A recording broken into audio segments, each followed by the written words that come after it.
ನಮಸ್ಕಾರ, ಕರ್ನಾಟಕ ಡಾಟಿಂಗ್ಗೆ ಸ್ವಾಗತ. ನಾನು ನಿಮ್ಮ ಶ್ರೀಕಾಂತ್ ಶಂಕರಘಟ್ಟ. ಇವತ್ತೊಂದು ಇಂಟ್ರೆಸ್ಟಿಂಗ್ ವಿಚಾರ ತಗೊಂಡು ಬಂದಿದ್ದೀನಿ. ಅದು ಏನು ಅಂತ ಹೇಳಿದ್ರೆ, ನಮ್ಮ ಚಾಂಪಿಯನ್ ಕ್ಯಾಪ್ಟನ್ ರಜತ್ ಪಾಟಿದಾರ್ ಅವರ ವಿಚಾರವಾಗಿ. ರಜತ್ ಪಾಟಿದಾರ್ ಅವರ ಎಲ್ಲ ಸ್ಟೋರಿಗಳು ಗೊತ್ತಿದೆ.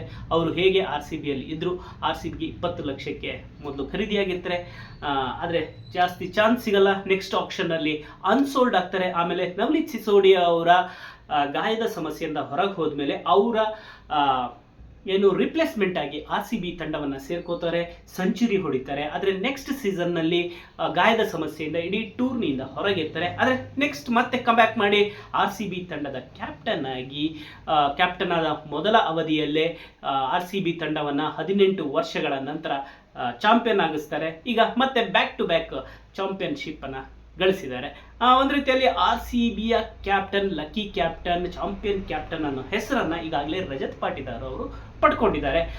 ಒಂದು ರೀತಿಯಲ್ಲಿ ಗೇಮ್ ಪ್ಲಾನ್ ಮಾಡೋದ್ರಲ್ಲಿ ಮಾಸ್ಟರ್ ಮೈಂಡ್ ಅನ್ನೋದನ್ನು ತೋರಿಸಿದರೆ, ಅದ್ರ ಜೊತೆಯಲ್ಲಿ ಒಂದು ಕೂಲ್ ಆ್ಯಂಡ್ ಕಾಮ್ ಕ್ಯಾಪ್ಟನ್ ಅನ್ನೋ ಹೆಸರನ್ನು ಕೂಡ ಈಗಾಗಲೇ ಪಡೆದಿದ್ದಾರೆ. ಅಷ್ಟೇ ಅಲ್ಲ, RCBಯ ಧುರಂಧರ್ ಅನ್ನೋ ಒಂದು ಟೈಟಲ್ ಅನ್ನು ಕೂಡ ಪಡೆದಿದ್ದಾರೆ. ಹೀಗಿರಬೇಕಾದ್ರೆ ರಜತ್ ಪಾಟಿದಾರ್ ಅವರು ಕ್ಯಾಪ್ಟನ್ ಆಗಿ ಆಯ್ಕೆಯಾದ ವಿಚಾರವಾಗಿ ಒಂದು ಇಂಟ್ರೆಸ್ಟಿಂಗ್ ಸ್ಟೋರಿ ಇದೀಗ ಹೊರಗೆ ಬಂದಿದೆ. ಅದೇನು ಅಂತ ಹೇಳಿದ್ರೆ, ರಜತ್ ಪಾಟಿದಾರ್ ಅವ್ರನ್ನ ಕ್ಯಾಪ್ಟನ್ ಮಾಡಬೇಕು ಅನ್ನೋ ಒಂದು ಆಪ್ಷನ್ನು ಇರಲಿಲ್ಲ. ಫಸ್ಟ್ ಅಂದರೆ ಫ್ಯಾಬ್ ಡುಪ್ಲೆಸಿ ಅವರು ಇರ್ತಾರೆ, ಮೆಗಾ ಆಕ್ಷನ್ ಸ್ಟಾರ್ಟ್ ಆಗುತ್ತೆ. ಆ ಟೈಮಲ್ಲಿ ಫ್ಯಾಬ್ ಡುಪ್ಲೆಸಿ ಅವ್ರನ್ನ ಬಿಡೋ ಒಂದು ರಿಟೈನ್ ಮಾಡ್ಕೊಳ್ಳದೆ ರಿಲೀಸ್ ಮಾಡೋ ಒಂದು ಮೈಂಡ್ ಸೆಟ್ಟಿಗೆ RCB ಮ್ಯಾನೇಜ್ಮೆಂಟ್ ಹೋಗಿರುತ್ತೆ.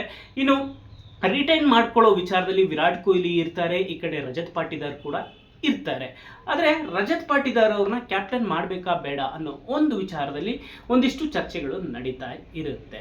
ಇನ್ನು ರಜತ್ ಪಾಟಿದಾರ್ ಅವ್ರನ್ನ ಯಾವ ರೀತಿಯಲ್ಲಿ ಕ್ಯಾಪ್ಟನ್ ಮಾಡೋದು, ಅವರಲ್ಲಿ ಏನಿದೆ ಎಬಿಲಿಟಿ ಅನ್ನೋದ್ರ ಬಗ್ಗೆನೂ ಕೂಡ ಆ್ಯಂಡಿ ಫ್ಲವರ್ ಇರ್ಬೋದು, ಮೋ ಬಾಬಾಟ್ ಇರ್ಬೋದು, ಅವರಿಗೆ ಒಂದು ಕ್ವಶನ್ ಕಾಡ್ತಾ ಇರುತ್ತೆ. ಹೀಗಿರಬೇಕಾದ್ರೆ ನಾವು ಯಾರನ್ನ ಕ್ಯಾಪ್ಟನ್ ಮಾಡೋದು, ನೆಕ್ಸ್ಟು ಒಬ್ಬ ಇಂಡಿಯನ್ ಪ್ಲೇಯರ್ನ ನಾವು ರೆಫರ್ ಮಾಡಿದ್ರೆ, ಇನ್ನು ನಮ್ಮ ಟೀಮಲ್ಲಿ ಇಂಡಿಯನ್ ಪ್ಲೇಯರ್ಗಳು, ಫಾರಿನ್ ಪ್ಲೇಯರ್ಗಿಂತ ಇಂಡಿಯನ್ ಪ್ಲೇಯರ್ಗಳು ಇದ್ದರೆ ಒಂದು ರೀತಿಯಲ್ಲಿ ಚೆನ್ನಾಗಿರುತ್ತೆ ಅನ್ನೋದು ಕೂಡ ಟೀಮ್ ಮ್ಯಾನೇಜ್ಮೆಂಟ್ನ ದೃಷ್ಟಿಯಾಗಿರುತ್ತೆ. ಈ ವೇಳೆಯಲ್ಲಿ ರಜತ್ ಪಾಟಿದಾರ್ ಅವ್ರನ್ನ ಕರೆಸ್ತಾರೆ.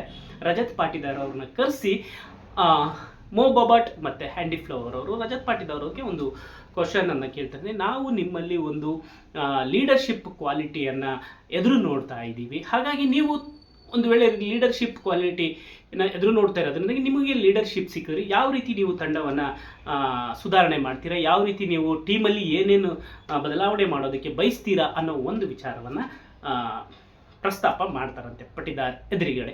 ಈ ವೇಳೆಯಲ್ಲಿ ಪಾಟಿದಾರ್ ಅವರು ಹೇಳಿದಂಥ ಆ ಒಂದೇ ಒಂದು ಮಾತಿಗೆ ಇಡೀ ಮ್ಯಾನೇಜ್ಮೆಂಟ್ ಒಪ್ಕೊಂಡು ಅವರಿಗೆ ಈಗ ಕ್ಯಾಪ್ಟನ್ ಪಟ್ಟ ನೀಡಿದೆ. ಆ ಕ್ಯಾಪ್ಟನ್ ಪಟ್ಟ ನೀಡಿದ್ರ ರಿಸಲ್ಟ್ ಏನಾಗಿದೆ ಅನ್ನೋದು ನಮ್ಮ ಕಣ್ಣು ಮುಂದೆನೇ ಇದೆ. ಹಾಗಾದರೆ ಪಾಟಿದಾರ್ ಹೇಳಿದ್ದೇನು ಅನ್ನೋದನ್ನ ನೋಡ್ತಾ ಹೋದರೆ, ಒಂದು ರೀತಿಯಲ್ಲಿ ಯಾರೇ ಆಗಲಿ ಹೋಗ್ಬಿಟ್ಟು ನಿನಗೆ ನೋಡಪ್ಪ ಇಂಥದ್ದೊಂದು ವಹಿಸ್ಕೊಡ್ಬೇಕು ಅಂತ ಇದ್ದೀವಿ, ನೀನೇನೇನು ಪ್ಲ್ಯಾನ್ ಮಾಡ್ತೀಯ ಅಂದಾಗ ಒಂದಿಷ್ಟು ಅಬ್ಬರದ ಒಂದು ಮಾತುಗಳನ್ನು ಎಲ್ಲರೂ ಹೇಳ್ತಾರೆ. ನಾನು ಹಂಗೆ ಮಾಡ್ಬಿಡ್ತೀನಿ, ನಾನು ಹಿಂಗೆ ಮಾಡ್ಬಿಡ್ತೀನಿ, ಅದನ್ನು ಚೇಂಜ್ ಮಾಡ್ಬಿಡ್ತೀನಿ, ಇದನ್ನು ಚೇಂಜ್ ಮಾಡ್ಬಿಡ್ತೀನಿ ಅಂತೇಳಿ. ಅದೇ ರೀತಿಯಲ್ಲಿ ಯಾವುದೇ ಟೀಮ್ನ ಒಂದು ಕ್ಯಾಪ್ಟನ್ ಮಾಡ್ತೀವಿ ಅಂದಾಗ ಆ ಟೀಮ್ನಲ್ಲಿ ಏನೇನು ಬದಲಾವಣೆ ಮಾಡ್ತೀನಿ ಅಂದಾಗ, ನಾನು ಆ ಬ್ಯಾಟ್ಸ್ಮನ್ನ ಪ್ರಿಫರ್ ಮಾಡ್ತೀನಿ, ಈ ಬೌಲರ್ನ ಥರಕ್ಕೆ ಇದು ಮಾಡ್ತೀನಿ, ಟೀಮ್ ಫುಲ್ ಈ ರೀತಿ ಮಾಡ್ಬಿಡ್ತೀನಿ, ಆ ರೀತಿ ಮಾಡ್ತೀವಿ ಅಂತೇಳಿ ಒಂದೊಂದಿಷ್ಟು ಜನ ಹೇಳಿರ್ತಾರೆ. ಅದೇ ರೀತಿಯಲ್ಲಿ ಪಾಟಿದಾರ್ ಹೇಳ್ತಾರೆ ಅಂತ ಹೇಳ್ಬಿಟ್ಟು ಟೀಮ್ ಮ್ಯಾನೇಜ್ಮೆಂಟ್ ಕೂಡ ಅಂದ್ಕೊಂಡಿತ್ತು. ಆದರೆ ಅದು ಆಗಲಿಲ್ಲ. ಅಲ್ಲಿ ರಜತ್ ಪಾಟಿದಾರ್ ಬೇರೆ ರೀತಿಯ ಮಾತನ್ನೇ ಹೇಳ್ತಾರೆ. ಏನು ಮೋ ಬಾಬಾಟ್ ಮತ್ತು ಆ್ಯಂಡಿ ಫ್ಲವರ್ ಅವರು ನಿಮ್ಮಲ್ಲಿ ಲೀಡರ್ಶಿಪ್ಪನ್ನು ನೋಡ್ತಾ ಇದ್ದೀವಿ, ಯಾವ ರೀತಿ ನೀವು ಟೀಮನ್ನು ಚೇಂಜಸ್ ಮಾಡೋದಕ್ಕೆ, ನೀವು ಯಾವ ರೀತಿ ಟೀಮ್ನ ಕರ್ಕೊಂಡು ಹೋಗೋದಕ್ಕೆ ಪ್ಲ್ಯಾನ್ ಮಾಡ್ತೀರಾ ಅಂತ ಹೇಳಿದಾಗ ಅವರು ಹೇಳಿದ್ದು ಒಂದೇ ಒಂದು ಮಾತು ಅಂತ ಹೇಳಿದ್ರೆ, ನನಗೆ ಟೀಮಲ್ಲಿ ಗುಡ್ ಕ್ವಾಲಿಟಿ ಪೇಸರ್ಗಳು ಬೇಕು, ಎಷ್ಟೇ ದುಡ್ಡಾದ್ರೂ ಸಹ ನೀವು ಪೇಸರ್ಗಳ ಮೇಲೆ ಹಾಕಿ ಅನ್ನೋ ಒಂದು ಮಾತನ್ನು ಹೇಳ್ತಾರಂತೆ. ಈ ಒಂದು ಮಾತೆ ಇದೀಗ ಪಾಟಿದಾರ್ ಅವರು RCBಯಲ್ಲಿ ಚಾಂಪಿಯನ್ ಕ್ಯಾಪ್ಟನ್ ಆಗೋದಕ್ಕೆ ಕಾರಣವಾಗಿದೆ ಅಂತಲೇ ಹೇಳ್ಬೋದು.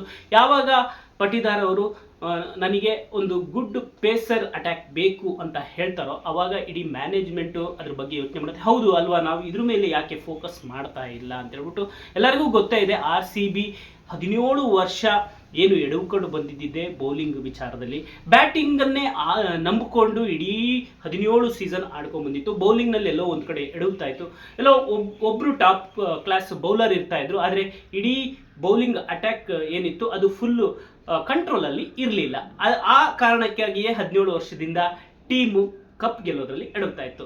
ಯಾವಾಗ ರಜತ್ ಪಾಟಿದಾರ್ ಈ ಒಂದು ಮಾತನ್ನ ಹೇಳ್ತಾರ, ಮೆಗಾ ಆಕ್ಷನ್ ಅಲ್ಲಿ ರಜತ್ ಪಾಟಿದಾರ್ ಹೇಳಿದಂತ ಈ ಒಂದು ಮಾತನ್ನ ಕಿವಿಯಲ್ಲಿ ಹಿಡ್ಕೊಂಡು ಹೇಜಲ್ವುಡ್, ಭುವನೇಶ್ವರ್ ಕುಮಾರ್, ಯಶ್ ದಯಾಳ್ ಅಂತಹ ಪೇಸರ್ಗಳನ್ನ RCB ಕರ್ಕೊಬರುತ್ತೆ.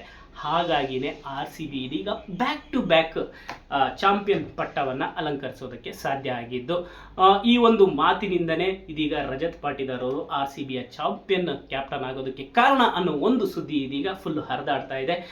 ರಜತ್ ಪಾಟಿದಾರ್ ಹೊರಗಡೆ ನೋಡೋದಕ್ಕೆ ಒಂದು ಸ್ವಲ್ಪ ಕೂಲ್ ಅಂಡ್ ಕಾಮ್ ಆಗಿದ್ರು ಸಹ ಅವರು ಒಂದು ರೀತಿಯಲ್ಲಿ ವಿರಾಟ್ ಕೊಹ್ಲಿ ರೀತಿಯಲ್ಲಿ ಅಗ್ರೆಸಿವ್ನೆಸ್ ಅನ್ನ ತೋರಿಸುವಂತಹ ಆಟಗಾರನೇ. ಆದರೆ ಹೊರಗೆ ತೋರಿಸಲ್ಲ, ಅದನ್ನ ಯಾವ ರೀತಿ ಗೇಮ್ ಪ್ಲಾನ್ ಅಲ್ಲಿ ತೋರಿಸ್ಬೇಕು ಆ ರೀತಿ ತೋರಿಸ್ತಾರೆ. ಅದು ಈಗಾಗಲೇ ನಮಗೆಲ್ಲ ರಿಸಲ್ಟ್ ಗೊತ್ತಾಗಿದೆ.